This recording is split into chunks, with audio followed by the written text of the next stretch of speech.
All right, everyone.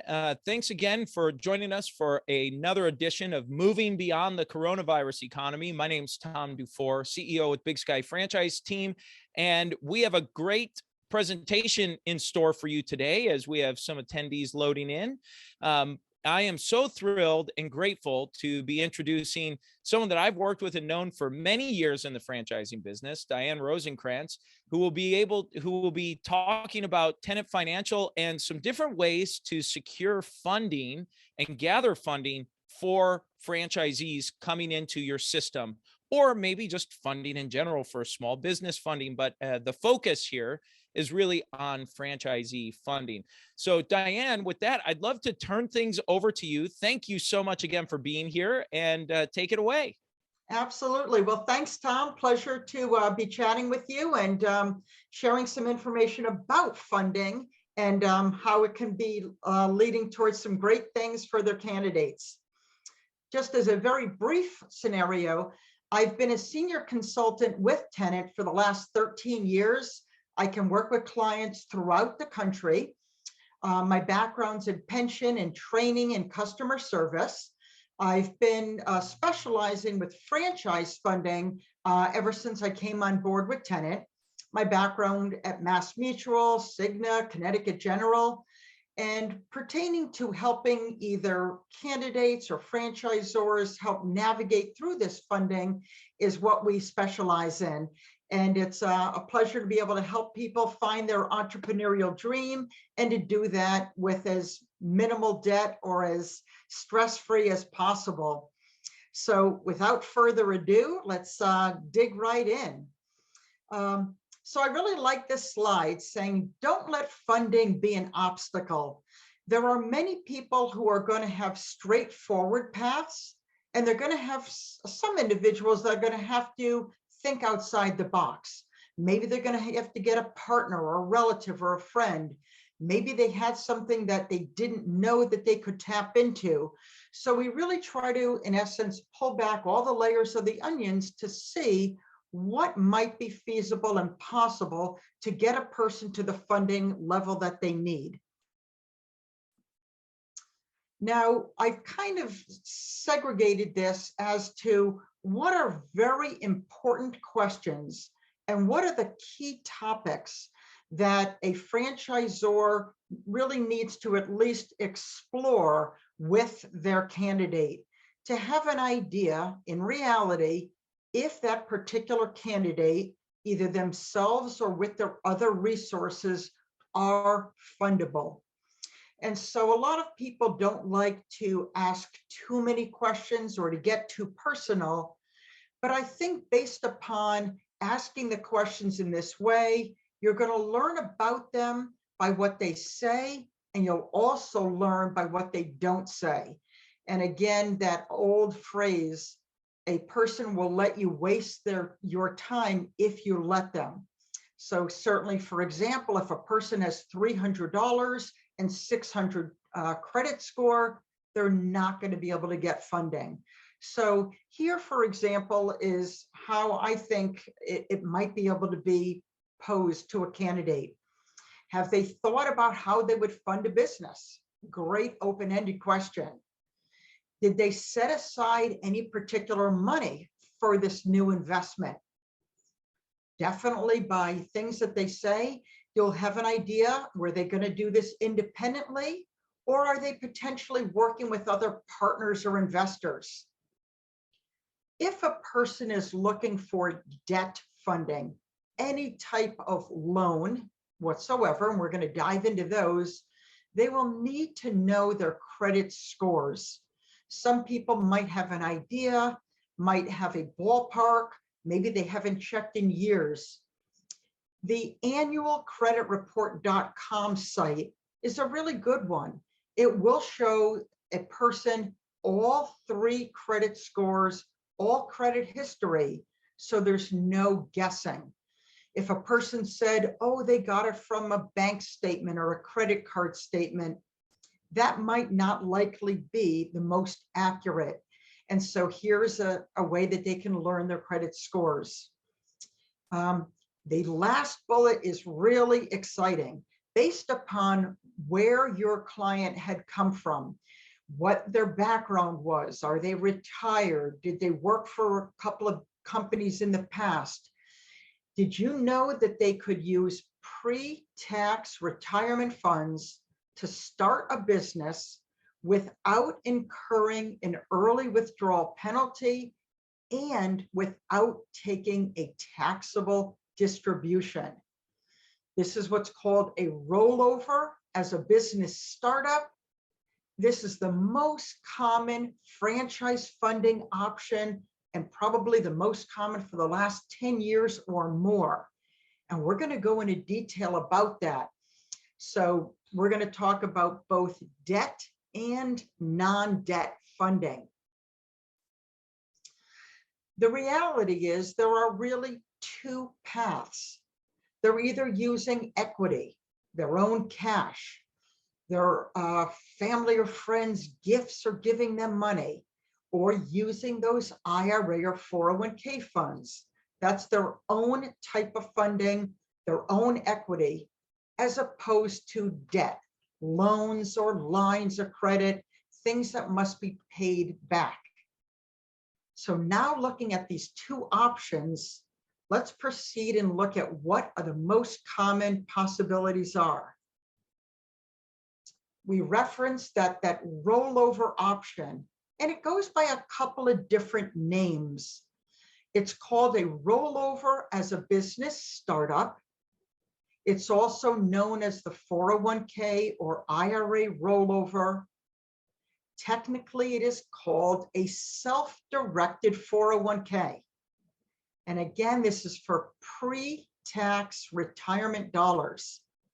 There are SBA loans, Small Business Administration, a couple different types, as well as unsecured funding that doesn't require collateral. Let's dive a little bit deeper. Regarding the rollover option, this literally is a debt-free option. This is common for people who actually want to preserve their cash, or for a person who might not really have much liquid cash.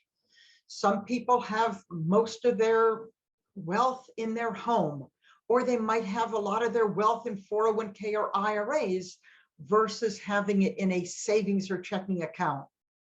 So this option literally will allow a person to access pre-tax retirement funds penalty-free and without taking a taxable distribution.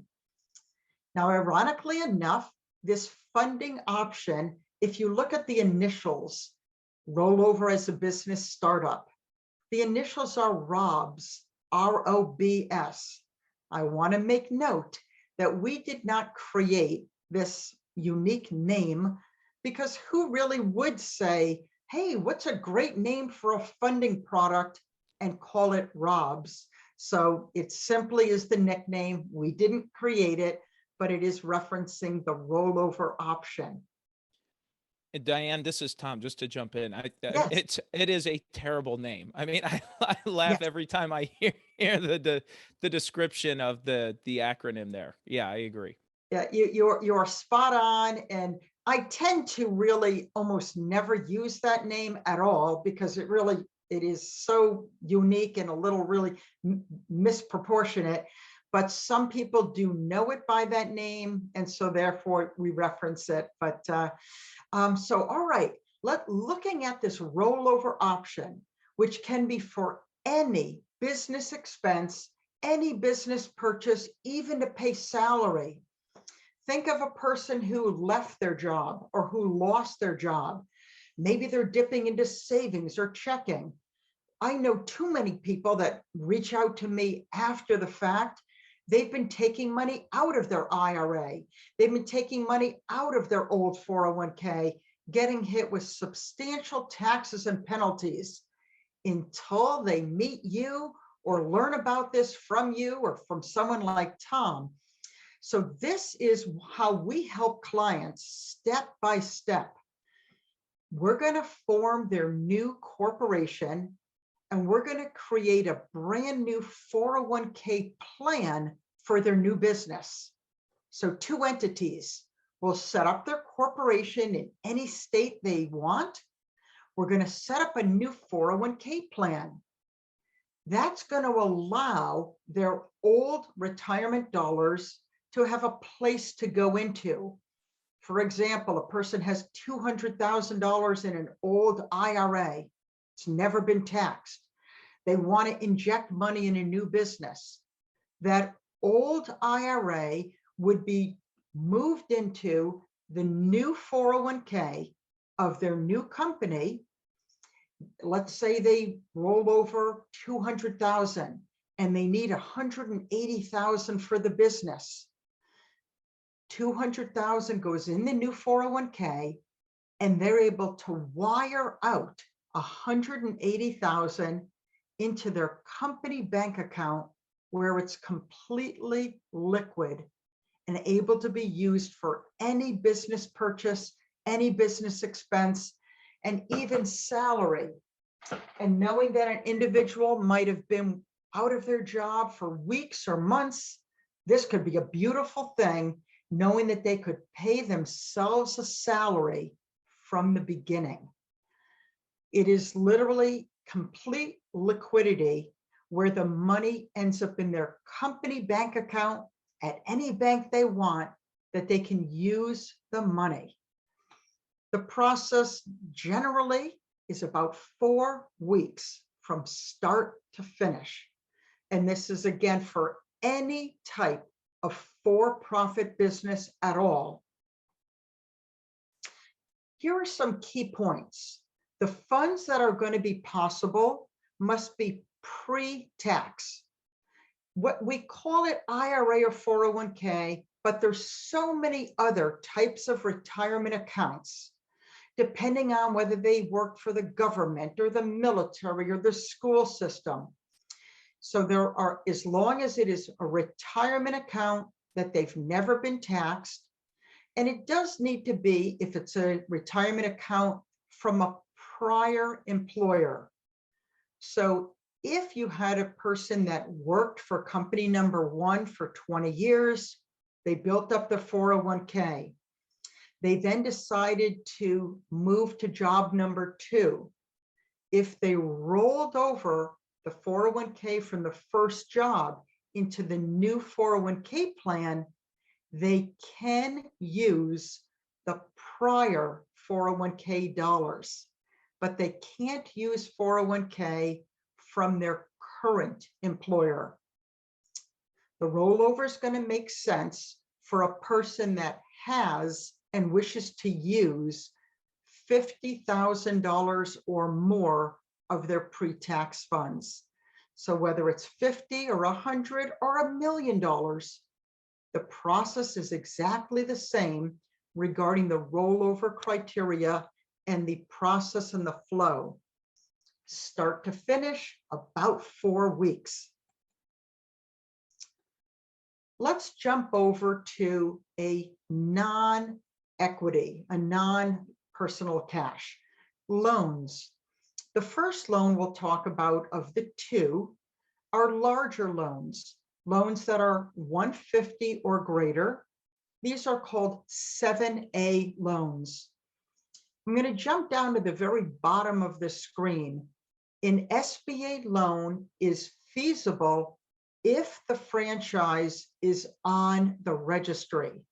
So if a person wanted to buy a franchise and was hoping for a loan, the franchise must be on the SBA registry and the client, the borrower, must meet all the criteria.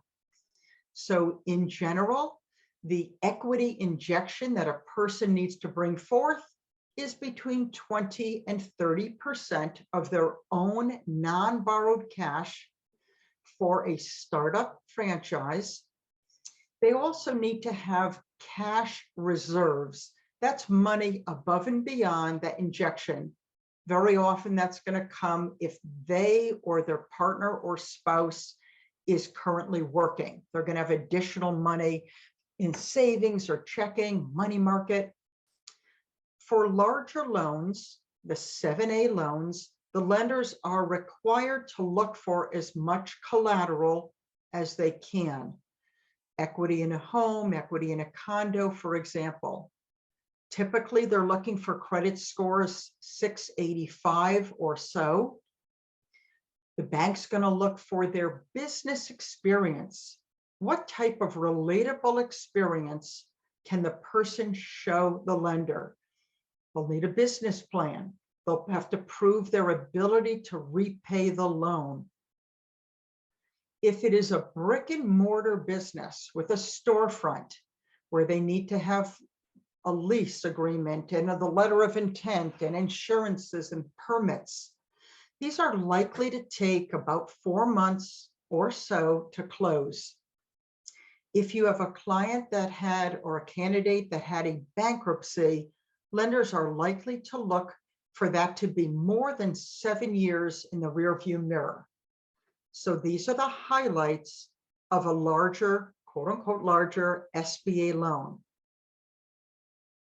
In comparison, there is another loan that is called a working capital loan.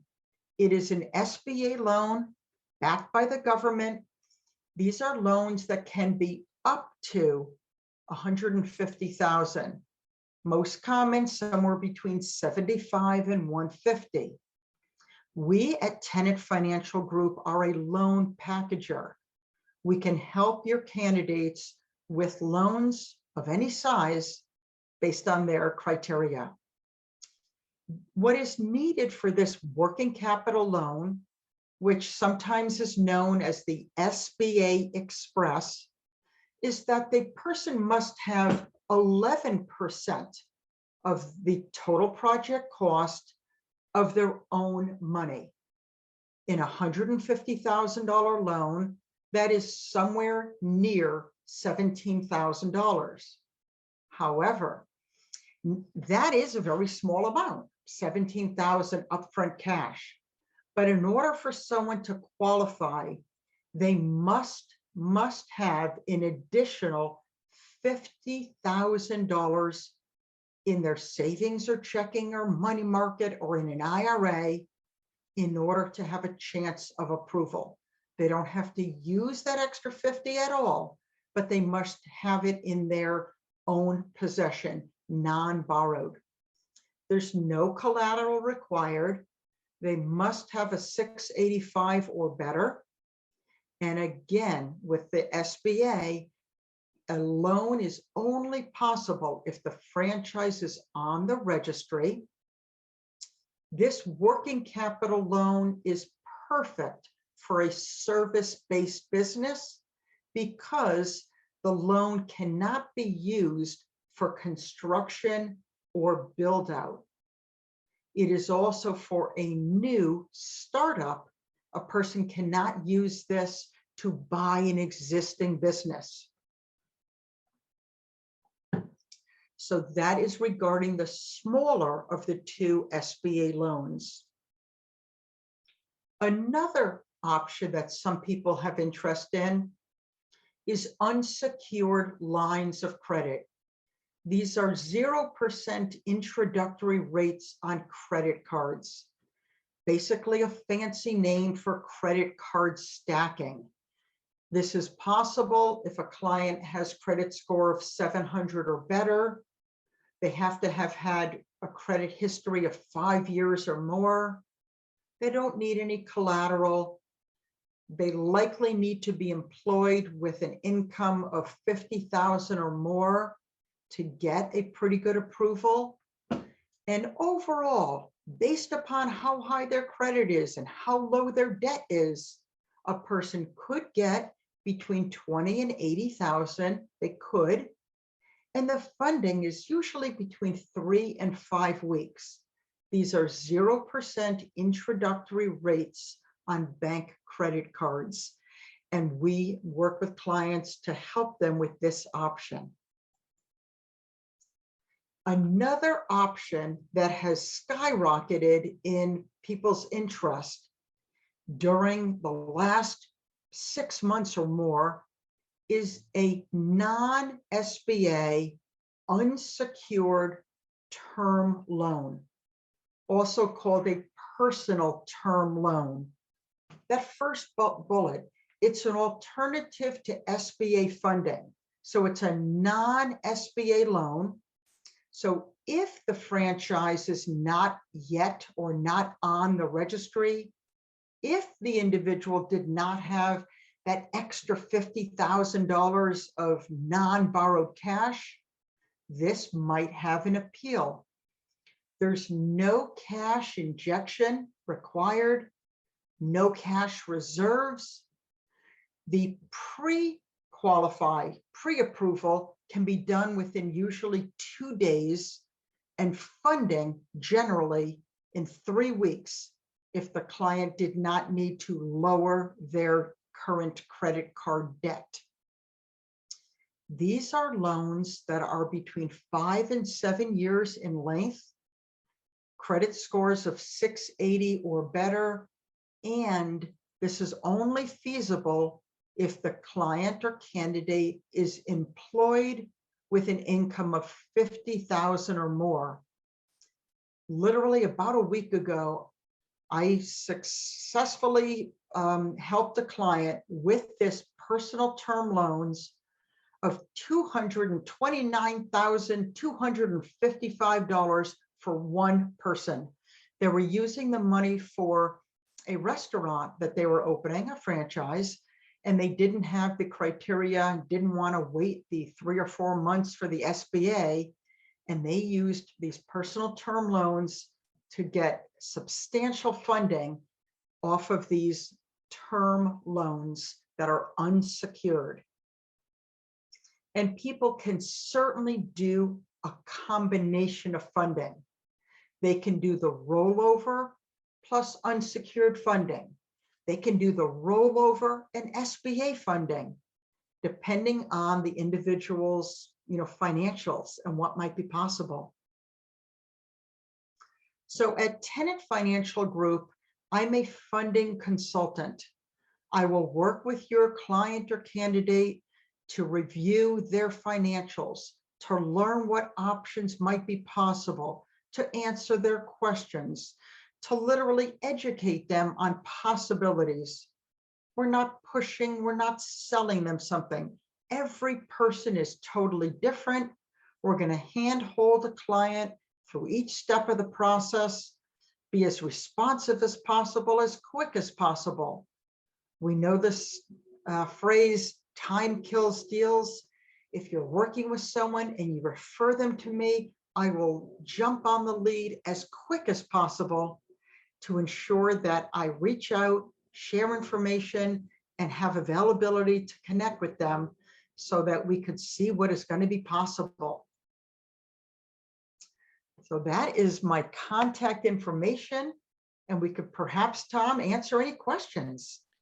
Yeah, let's do it. Let's open it up. Anyone that's on the line here, if you have questions for Diane on how the process works, what's involved, or maybe even a specific situation that you are in that you'd like her expertise, we've got a smaller group here, so feel free to type a question in the chat box. There is a raise hand feature, or just do anything to kind of get my attention. I can unmute you and we can open it up so you can ask your questions there. So Ashley, Brian, Diego, Ken, anybody that's on here, we'd love to have any questions, thoughts, ideas, things that you've been wondering about, and maybe whether that's getting funding for your own business, funding for your prospective franchisees that are coming on board, or maybe even getting some additional capital for existing franchisees. Maybe they're looking to expand their business, add more equipment, buy more vehicles, whatever that might be, as they're looking to continue to expand.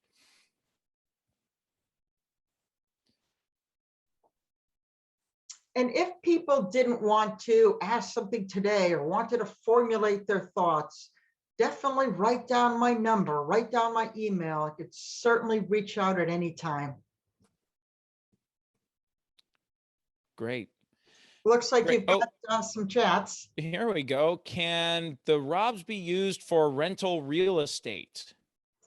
The rollover can be used for that. If a person wants to fix and flip or rehab, The key is that with regard to the rollover, it is seen as funding for a for-profit business. So that if they're going to be doing some rental income or Airbnb or vacation rental, as long as you realize that you are an employee of your company, you need to take a salary, you need to participate in the 401k plan, you cannot use it for purchasing your own home that you're going to live in. But it actually is quite common for people to use with real estate ventures. Great. Thank you. Thank you very much. Ashley or anyone else, additional questions that we could help answer for you here?